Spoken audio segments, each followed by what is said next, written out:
Γεια σας και πάλι. Ας δημιουργήσουμε τώρα ένα διαφημιστικό ημερολόγιο.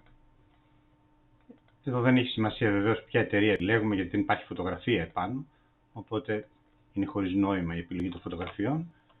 Θα πάμε τώρα στον υπέρτιτλο, είναι η πρώτη γραμμή. Βλέπουμε εδώ το bullet 6 που θα βάλουμε κάτω από το λογότυπό μας.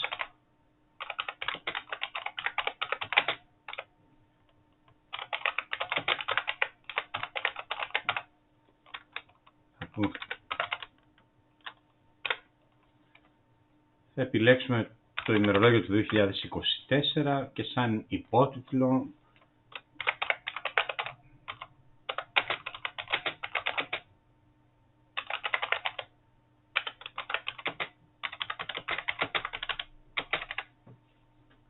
το στοιχείο που θέλουμε να βλέπει στην περίπτωση που μας χρειαστεί.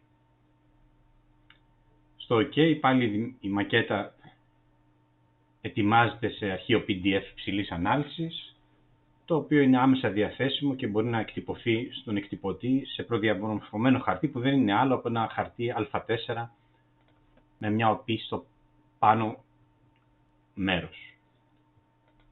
Εδώ είναι και το ημερολόγιο σε μέγενθηση.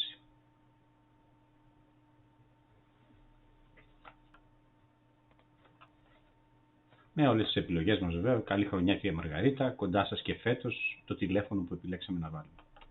Γεια σας και πάλι.